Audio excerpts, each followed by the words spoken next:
প্রিয় সাংবাদিক ভাইরা, আপনাদের অবগতির জন্য জানাচ্ছি যে ন্যায্য অধিকার ন্যায্য দাবি আদায়ের লক্ষ্যে দীর্ঘদিন ধরে এই প্রেস ক্লাব চত্বরে আমাদের অবস্থান কর্মসূচি মানববন্ধন থেকে শুরু করে বহু কিছুই আমরা অব্যাহত রেখেছি। সর্বোপরি আমরা বুঝতে পারলাম যে আমরা কেন সফলতা আমরা অর্জন করতে পারছি না। তো সেক্ষেত্রে দেখছি যে আমাদের প্রায় 8টা-9টা সংগঠন বিভিন্নভাবে বিভক্ত ছিল।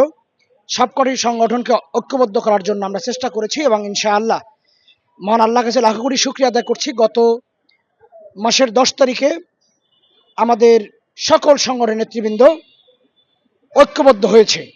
তারা নোটারির মাধ্যমে সিগনেচার করে স্ট্যাম্পে সকলে ঐক্যবদ্ধ হয়েছে। এখন আমরা শুধুমাত্র আমাদের একটি সংগঠন আমাদের ঐক্য প্রক্রিয়াকে যে কোনোভাবে বিশ্বাস করতে পারছে না বা সহমত জানাতে পারছে না। বাকি 9টি সংগঠন আমাদের সাধারণ শিক্ষক ঐক্য পরিষদকে সমর্থন করেছে এবং সকল সাধারণ শিক্ষকদের সাথে ভার্চুয়াল মতামতের ভিত্তিতে আমরা আগামী 15ই সেপ্টেম্বর সকাল 10 ঘটিকায় এই জাতীয় প্রেস ক্লাবের সামনে একটা বিশাল শিক্ষক সমাবেশের আয়োজন করেছি।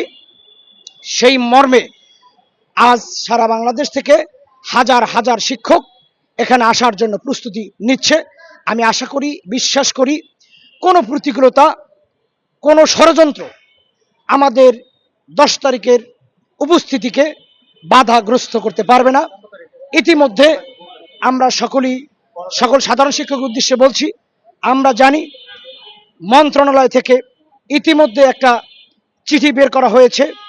আমরা ওই চিঠি প্রেক্ষিতে মন্ত্রণালয় যখন গেলাম, মন্ত্রণালয়ের সচিব মহোদয়, উপদেষ্টা মহোদয় এবং অতিরিক্ত সচিব মহোদয়দের টেবিলে ঘুরলাম। তারা আমাদের কাছ থেকে যখন ওই চিঠির ব্যাপারে তারা জানতে চাইল কিসের চিঠি, আমরা বললাম স্যার নিবন্ধন অথবা জাতীয়করণের চিঠি। তখন তারা আমাদের দিকে তাকিয়ে হাসলেন যে নিবন্ধনের চিঠি, জাতীয়করণের চিঠি, অথচ মন্ত্রণালয় কিছু জানে না। তবে কিভাবে কিসের চিঠি হয়েছে তা আমি জানি না। এক টেবিল থেকে আমাদেরকে বলা হয়েছে, ভাই ওই চিঠির কোনো গুরুত্ব বা গ্রহণযোগ্যতা নাই, আপনি যদি আবেদন করেন তাহলে আপনার আবেদনের ভিত্তিতেও ওইরকম একটা তদন্ত চিঠি প্রেরণ করা হতে পারে। সুতরাং এই ধরনের চিঠি নিয়ে বা এই ধরনের চিঠি আলোচনা নিয়ে মন্ত্রণালয়ে যদি আপনারা আসা যাওয়া করেন তাহলে আমরা বিরক্তি বোধ করি।